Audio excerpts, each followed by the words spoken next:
Okay, so today I'm with the kids. I was asked to do a video with young people. How does it feel to be young people? So this Eurotrash, we've got Giny and we've got Danny, so from Germany and Czech Republic. Do you want to say hello and like what courses you've done with me? So Giny, you've done loads. Yeah. Hello, I'm Giny. I've done CAC twice. It's our coaching course. Yeah, I certified twice. Then I've done how many live trainings already? I don't know. A bunch. And also a bunch of longer ones, like 5-day ones, some 1-day ones, some weekend ones. You've watched me offend all the people in Berlin. Yeah. That was quite fun. It was always fun. And then also online trainings. Ethical marketing. Yeah, really nice. I started... And just a little bit of the anti-decadent stuff? Not so much, right? Yeah, not so much yet. Yeah, okay, but curious to do it. Okay, Danny, you're a bit newer. Okay. Ahoy. So I'm... Jack. Yeah. So I also attend CAC coaching certification and also trauma coaching. And also I attend some two live events. It was like a couple of days in nature. Some nature connection ones. Nature connection, also like some anti-decadent stuff. There. Cool. All right. Well, this is just a sort of conversation about studying embodiment, what you get from it, you know, what's your perspective on the decadent stuff, particularly as younger people. I'm just turned 44. Do you want to say how old you guys are? You're not like spring chickens, but... 31. 25. Okay, so Danny's the baby. Yeah. You're in the middle. All right, and we've noticed that young men kind of like the anti-decadence work, especially, like they're like drawn to it. I'd say for my embodiment coaching work, my average student age is probably like 35, 45. And then some young people following it can't always afford it, I think is an issue. And then for the decadent stuff, it seems younger people. Let's just say like my topic's embodiment, trauma, decadence, but why embodiment first of all? And I haven't primed this with these guys. They're just hanging out at my house for the weekend. Like literally we just went and had a pub lunch today really. And we're going dancing tonight. They're just staying and hanging out. So we thought we'd just grab the chance. So none of this is like scripted. Embodiment, why embodiment? What's your take on that? Why embodiment? Well, it adds depth to my life. It adds direction, meaning, and a lot of joy. A lot of joy. Yeah. Joy is good. Joy is good. What's the most fun thing we've done on trainings? Other than offending the woke Berlin crowd. Wow, I love the 4 elements. Well, that's fun. And we played zombie. Exploding zombie tag? Yeah, zombie tag. You like that? Credit zombie Francis tag. Bryce, one of my colleagues. Okay. All right. Comedy improv. Yeah. All right. Good. And coaching side was new to you at first, right? Yeah. How's that been, that journey? Because some people come to us, they're like really experienced coaches. Yeah. You know, they're ICAF coaches for 20 years. But some people like you, they're more coming from like movement and dance and martial arts. Like, how was it getting into the coaching side of things? Wow, it opened like a whole new world, basically. And like, it's interesting to reflect on it because now it's so normal to me. Right. Yeah, and... You start coaching your friends when they don't want it. Start like non-consensually. What do you do in your body when you say that? Literally. So now it's got normal to like... It became super normal, and also like in daily life, you know, like observing myself, observing other people. Like it's like walking around, it's normal for us to like talk about someone's embodiment or to talk about like how well regulated we are, just like in the house, right? We'll be like, I kind of need a bit of alone time, like that self-awareness and awareness of each other's personalities, patterns. Like where else is that showing up, do you think? Just in how we're like living now, especially when you've done it a few years now. So it's like Danny as well. Like, is it like, where do you see that like just showing up, just general embodiment, embodied awareness? Yeah, like for me, when I'm talking with friends and I just like more spot if they are dysregulated, right, and I just right. okay. So... I'll give you a good. example is like I had a driving lesson for my friend yesterday. I'm learning to drive again, having had like nearly a 20-year break. So it's quite stressful, you know. My friend's like also into embodiment. She's one of the teachers we work with, and she was like super like co-regulating me and being really soothing. And I was also aware that I was kind of stressed, or and it was just a small thing, but just having two people who were like embodiment trained made that whole experience so much more chill, Yeah. And we judge people as well. That's the other thing, right? Like when we're going around, we're like, oh my god, look at that, so disembodied. Cool. Daddy, what about you? Like embodiment experience with me? Like we've done some nature connection stuff as well, right? Like, say about how's that for you? Yeah, for me, I had always, I would say, good connection with nature because I spent there quite a lot. But for me, what was new, it was maybe to see the nature like differently, not just like take something from the nature. More relational. More relational. Yeah, see it not just like it, but something what I can relate to, and also see or maybe understand more how it influenced or how the nature influenced me. How can I change behavior that I become more social and more relaxed. It eco-regulates you, so then the sort of the connection with others becomes easier. Maybe for creativity we see a lot. And you've done quite a lot of like scout stuff and like hiking and like a good Czech outdoor boy. But like what about how do you see like the more, because we have the city people come, you've been on workshops where like these like urban city people who didn't grow up in the countryside, like they really like soften, don't they? Like it's amazing. Yeah, it was like also like firstly they were like I see them more like face more like intention and after they are quite beautiful. Embodiment makes everyone more attractive, doesn't it? Because people soften and open and like they get that. Cool. All right. What about like I've made jokes about teaching in Berlin. Actually, my last workshop in Berlin was full up, and it wasn't too bad, right? Like it seemed like people were more chill. I'm wondering if that's I've just scared off, because there has been some things in the past where I've been like teaching in my way. Like, what do you think that is? Like Berlin, for those who are watching maybe from the States, is like but one of the more liberal, we might say woke towns in Europe, if not maybe the top one, right? It's pretty like up there when it comes to that. And it's cool as well because Berlin's got all this counterculture and great embodiment teachers. There's some really cool stuff happening there. I've got a lot of embodiment teacher friends there. But it's also like a little bit sensitive. And in Czech, maybe less so. So like Eastern Europe, I know Czech, Central Europe, but it's like, what do you think that is? What's that about? Is it just me being an ass, like winding people up? Like, what's going on?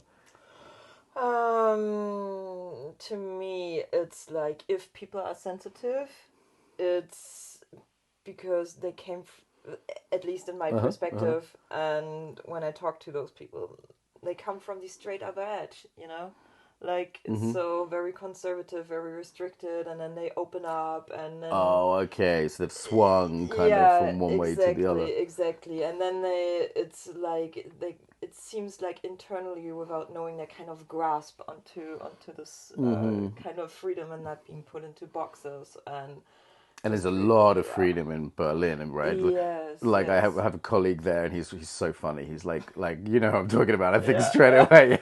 Florian, if you're out there. So Florian helps run Gay Pride in Berlin, which is a big job, actually. It's a lot of responsibility. And he was always like, yeah, super cool, uber cool, yeah. And he's always like telling us these outrageous stories about his life.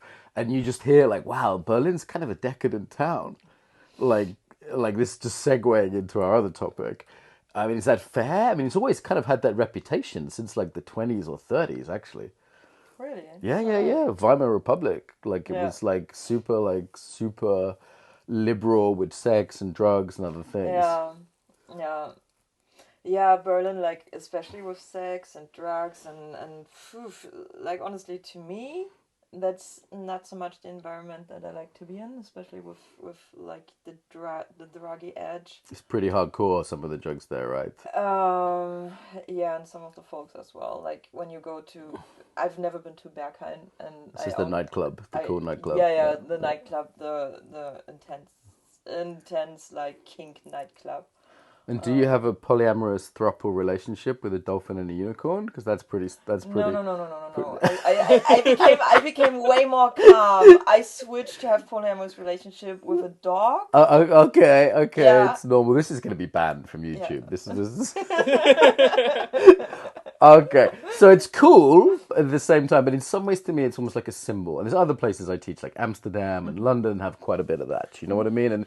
And there's a wonderful freedom to it and a wonderful creativity, but maybe it's not always the healthiest.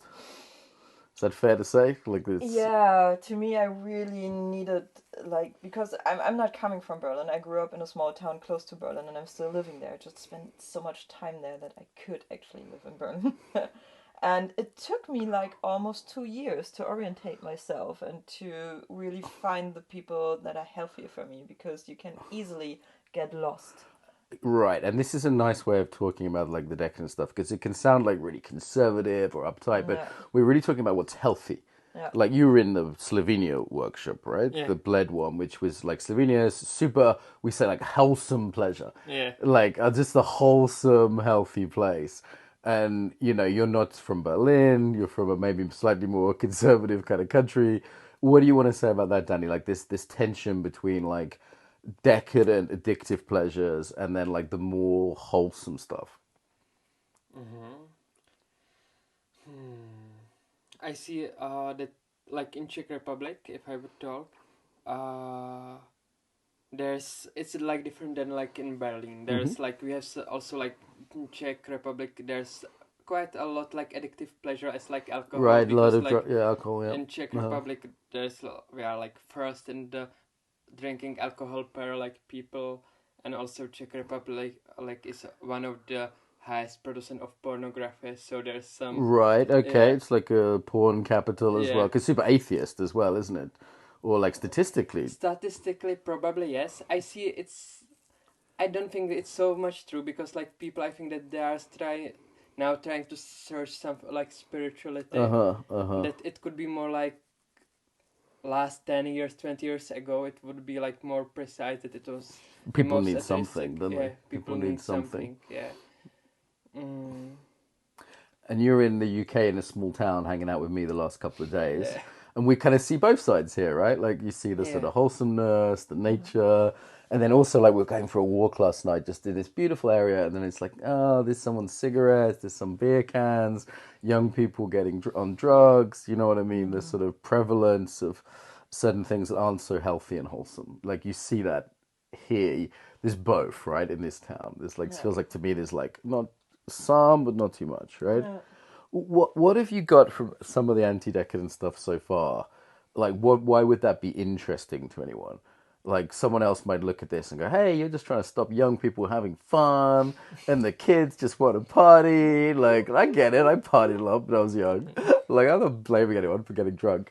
So, what might be interesting in that? Like, you both were drawn to it. So, you're not like super like Catholic conservative youth, right? You know what I mean? You're not like you're a Berlin girl as well, right?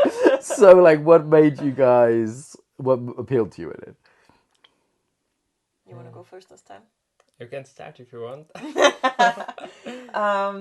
To me, it's like, especially coming from Berlin, where there's a lot of individuality and creativity, and it's amazing town, but you know, where are my roots? Who are my people? Yep. You know, what's my direction? So purpose, direction, and purpose, also direction, like connection, and the thing that is consistent inside of me, and that pleasure, that not only pleasure, but the stability and the calmness, but also the joy that comes. Like yesterday morning I've been to a walk like just along the river, and it's been so joyful, because also, you know, I do like I have some experience in the shamanic realm, so I do connect a lot with nature on another level, and just walking by this and enjoying the different shades of green in the leaves. This is something that really opens up, I think, with the anti-decadent stuff, is one, reconnecting to people, obviously you're German, so you have extra guilt there. You know, you should feel bad. Yeah. Yeah. And so Sorry, Jews. sorry, once. Now we have to edit it. She's joking. Okay, you've had what, 3 Israeli boyfriends now? 3? Like, just for the record here. Fucking trying to get me banned from YouTube. Okay, it's good you can joke though. So like there's that re-heritage, right? Like what does it mean to be Czech? What does it mean to be, you know, England, whatever. And then there's connecting to place, which is a key one. Yeah. Yeah, so like, you know, even in someone else's place, like being able to connect to land and place, like that seems really key. And then there's this other idea of like wholesome pleasure can be just the shades of green. Yeah. Like, what have we done today? Not much, right? We like went to the gym, ate a pie, went to some shops, but we had a nice day, right? Like there's a pleasure in like just good company, hanging out. Like we're like massaging each other in the gym, and all the bros like what?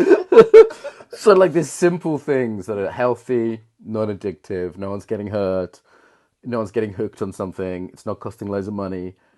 And it's really enjoyable. And I think that's what opens up with the anti-decadent stuff. Is you, and I know this is analogous for me when I stopped drinking. A lot of people when they become sober or drug free, they also have that same experience of going, oh my god, I was like listening to the birds singing today, and it was really cool. And at first they're like, what the fuck, you know, because they don't understand that is amazing, you know. Yeah. So pleasure, that's a good one. Danny, what about you? What's kind of opened up for you in the? Yeah, I would continue with this like wholesome pleasure. It was like quite intense topic, or like I would say nurturing topic for me, because quite often I realized that I was like grasping for something, for more, and it's something what I see like in culture, like have more, be more, do more, and It says have more materialism, but it's also like experiential. So for most of my friends, they're not like trying to be super materialistic, but they're like, oh yeah, but I've been to Burning Man and I've done this and I've had this crazy sexual experience and this drug experience, and it's like more experience as well, right? Yeah, more experience, more workshops, more books. yes. More knowledge. More courses. Yeah, we should. I'm going to go bankrupt if I stop that, though. So, but I get what sometimes I say to my students, maybe you don't need another course, right? You know what I mean? It's like just let that one. Like you've done the same course twice. Yeah. We'd have a thing where people can do the course again for like very little money, and I'm like, I really encourage that because I'm like, digest it properly. You know what I mean? Like do it, get it in your bones. You don't have to go to the new. There was a young guy messaging me, smart guy, yesterday, just about constantly being on dating apps and constantly like looking for the next hit. And he said he deleted them and just immediately felt like freer. Yeah. You know what I mean? I'm not saying you shouldn't be on dating apps. Like I've met cool people on dating apps in the past, but it's like if you get caught with that, okay, I've got to solve the thing with the latest new thing. You know what I mean? It's like a kind of materialism, kind of consumerism. And if people don't have like a strong sense of connection and meaning in that, connection to meaning, connection to spirit, connection to nature, connection to the people, all the things you were just mentioning, then they're so easily hooked on that, right? Yeah. Because what else have they got? I mean, if you feel fulfilled by just taking a walk and watching the trees. We can't sell you anything. It's no good. It's no good. Oh. Do you see what I mean? Like consumer culture's fucked because they're not selling you the walk along the river, right? Have you noticed this since doing the decadent stuff? Because I'm on a journey with this too, right? Like I'm like discovering it. Like I feel like it's like a reset. There's some sort of reset in me. And one of the things I've noticed a few things. One is I'm like choosing different relationships. I'm like, who's wholesome to be around? Yeah. And some of those people are pretty liberal. Like, I've got friends who are like in a lesbian couple in town. My best friend in town's like lesbian mothers, and they do kinky stuff, and they're pretty liberal, but they're wholesome. There's a feeling of like healthiness that I want to be around them. And another one I've noticed is I'm getting aesthetically, like beauty is more important to me. And like there's something ugly about the decadent world. You know what I mean? Like, that bar we went by last night, we were looking for like an old-fashioned British pub to take you guys to. And that bar was just like, ick. Like, you wouldn't want to go there, right? Do you know what I mean? Or some of the things, like even in the house, just like getting nice house plants. And it's like, oh, this is something that beauty. I've noticed this sense of beauty really opening up. Does it resonate at all? Or what's changed for you? What's opened up for you? Or what have you seen shift? And I know you guys are sort of mid-journey with this, so is there anything you thought, oh, I don't do that anymore, or that feels weird, or there's certain behaviors that I've gone, this doesn't feel cool? Like for me, what's starting to change was time on social medias. I was quite Yes, a lot, yes. and through the more I experience, also like the nature connection, and help me more be like in connection with people, and experience more wholesome pleasure. It was like quite easy. Like, okay, why am I here? I don't What am need I it. doing here? What am I doing? And just put it away. So that's one thing. And also, as you mentioned, beauty. I am starting to notice more beauty. Also, like through the like city when I walk and try to see, okay, what is beautiful, what can nurture me, and also like in people spot, okay, how like the beauty of them. Right, and for me, I'm noticing like different levels of beauty now. Like I was with my friend Ava in Slovenia, who you know, and she was playing with her child, and then she does acro yoga. So she's just like spinning this little kid around, and the kid's giggling, and Amira and I were just watching this interaction, just going, "This is so beautiful."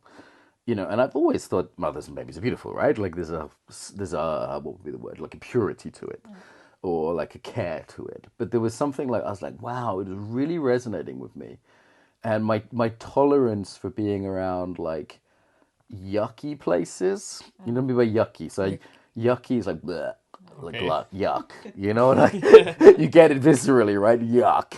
And I've noticed there's this mixture of a sense that's sort of half aesthetic and half moral. You know what I mean? Like it's beautiful that she's playing with her child.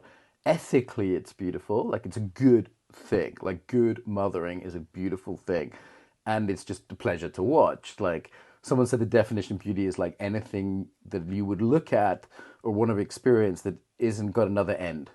Like I'm not watching it to get something. I'm just watching it because it's pretty. It's like you look. Why do you look at the river? Because it's pretty.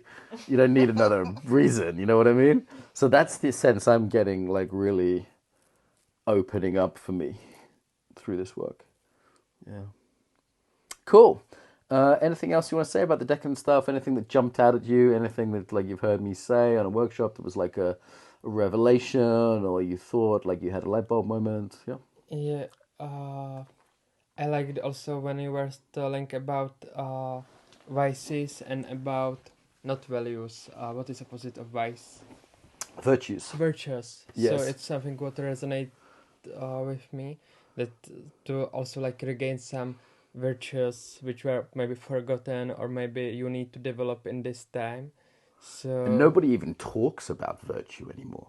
That's what I noticed. Like in many cultures, they had their list of virtues. Like the Greeks had yeah, it, or the samurai had it. Like the samurai said, to be a good samurai, you must be brave, and you must be, they have like a series of, like a list. And most cultures have that.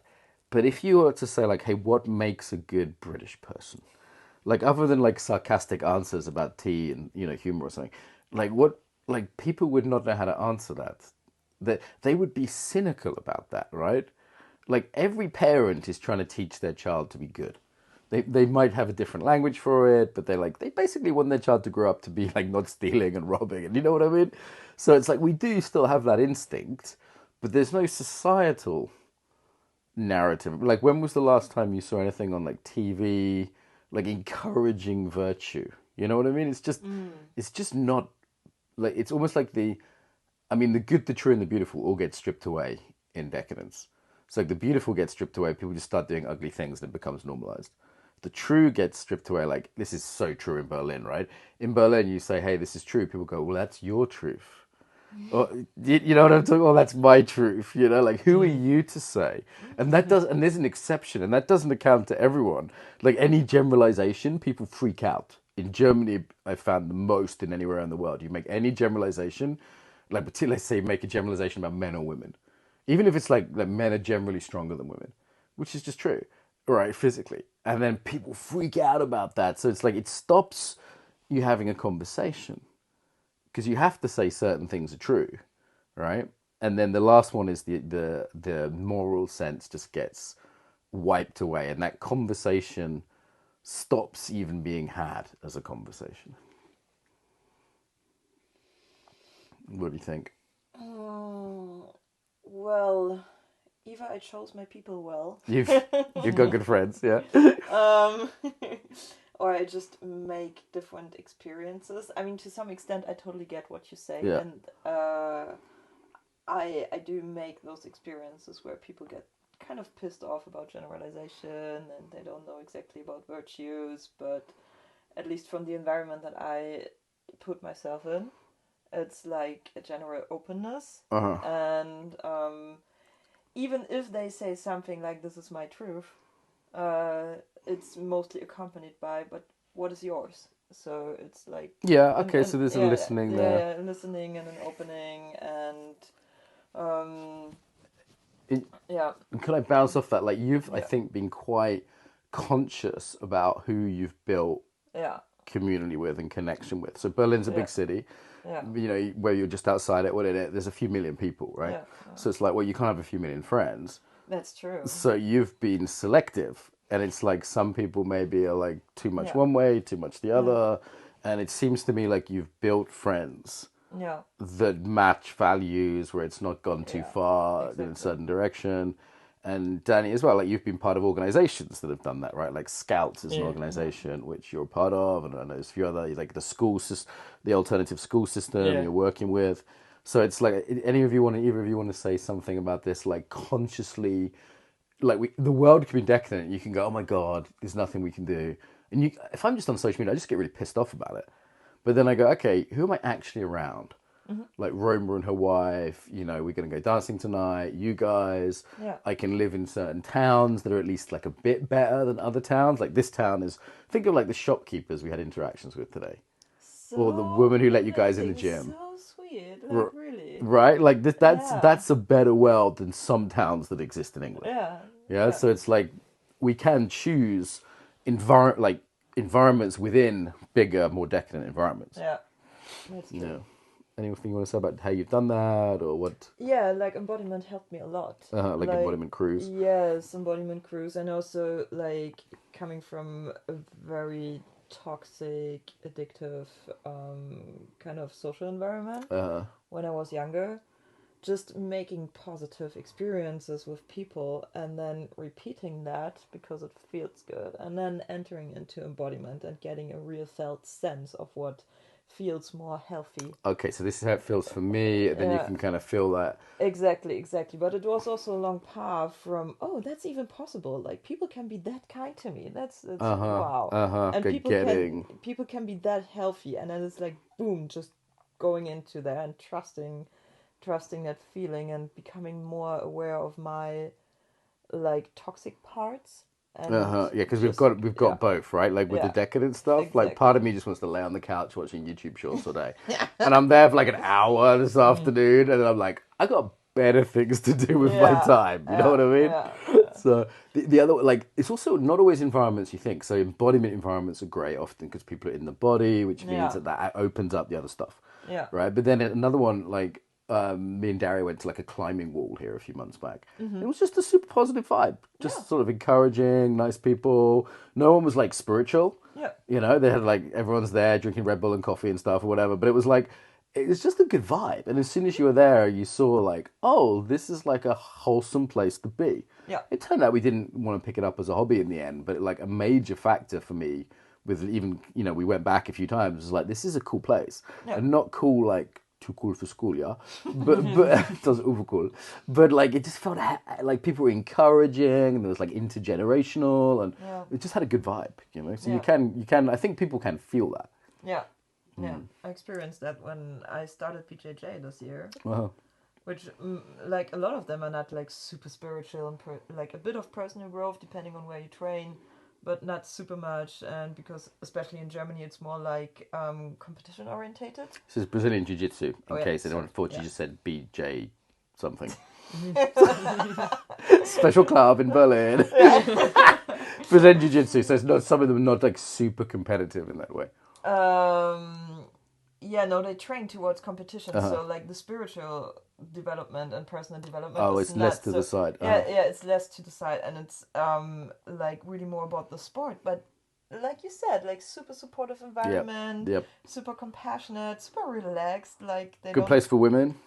good place for Yeah, women. like I've experienced that in Really? like martial arts clubs that were just Yeah. like the least sexist, like Yes. good vibe for Yes. women to be yes. there. Yes. Also very encouraging and supportive. And it's like they do pay. Like I've trained with someone who is like almost like 1.5 the weight that I weigh. And they And consider it. yeah, he considered it, but he did not make me smaller or he did not Yeah. trust me less. So quite the contrast. He was empowering me and teaching me, and It's humble, right? My Yeah. experience with jiu-jitsu, because everyone's getting choked out by someone. Like everyone's kind of humble. Do you know what I mean? It's just like it's a good vibe. Yeah, yeah.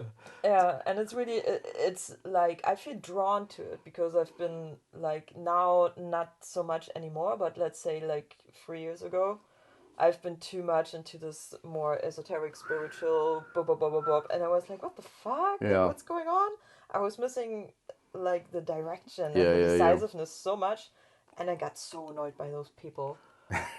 Yeah, there's definitely a stage where people go into like esoterica, Yeah. and then often they swing. And I remember just like for a few years being just really angry with like the hippie stuff. Now I'm kind of like cool with it in small doses. Yeah. You know what I mean? Like if we go to like a hippie yoga, I'm like, okay, that's what it is, as long as it's not like too far out of there. Yeah. But I don't want to live there now. It feels like a fantasy for me. A lot of counterculture feels.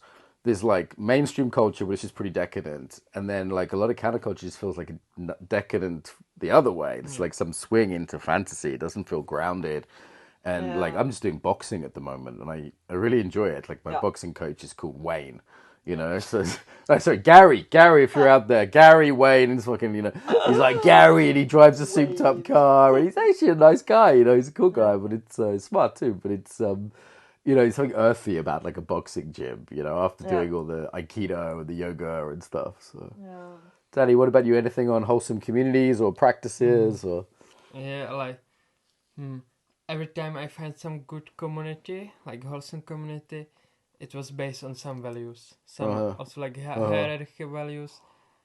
Sometimes also some mission or calling, like Right. for like for instance, like scout movement. Right. It's very wholesome scout movement. It's very uncool in England, unfortunately, but in Czech it's still because you were like you were telling me earlier some scouts like anti-communist guerrillas and shit. Yeah. So it's kind of a bit cooler there, yeah. But they're based on like really wholesome values, right? Yes. Like general the calling or the mission of the scouts is make world a little bit better than it was before. So it's like big mission. But it's a little bit better. I like because it's doable, right? Yeah. Like I was talking about this today in my house, saying every weekend I try and improve my house, and this weekend I repotted some houseplants. Rock and roll. Yeah. These young people don't live on the edge like I do, but like I just spent like half an hour making some nicer houseplants. I repotted some plants. You know, you saw me buy the pots, right? And it was like small thing, but if like every weekend I'm doing some small thing, like like at the moment I'm like not happy with how this room looks. Like over there it's kind of a mess. And it's already on my radar to do like next weekend, you know, like I want that like nicer looking, or maybe I'll get some slightly nicer furniture or just arrange it better.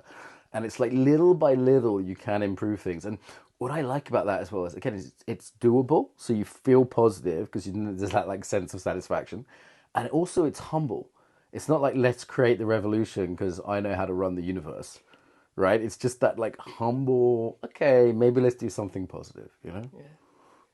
And also like in the scout movement you got some like practical skills. It's not just they're so abstract like vision, but you really like developed practical skills for like everyday's life, for crisis, for leadership, and to have also support from older people. The older people, so Yeah, there's a mentoring because Yeah. there's different ages, right? That's really smart.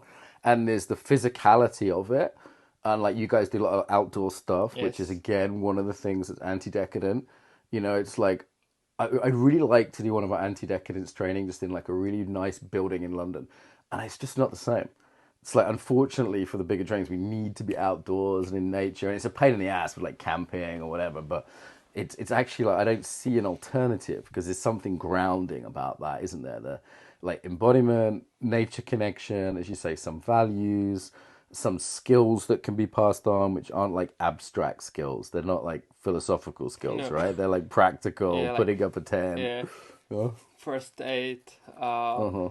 tent making, fire, Tying knots. That's tie what you're knots, famous for. yeah. Why not? But You know about al- this is like a scout thing. The big Yeah, I one. love doing it. Yeah. yeah, but also the skills which are practical for like lives in like 21st century. So Okay. also how to use computers, how to find information, critical thinking. So Okay, cool. All right. Any final thoughts on anti-decadence, decadence reset before we wrap it up? Reset rocks. Reset rocks. okay. I'm not sure if we're going to go and reset because of the whole great reset thing. I'm not sure if we can go with it, but yeah, it's kind of the idea. We'll figure out the language. Okay, well, thank you both very much. It's a pleasure to have you Yeah. on my house and on the videos. So yeah, cool. For the video. Pleasure. Cool.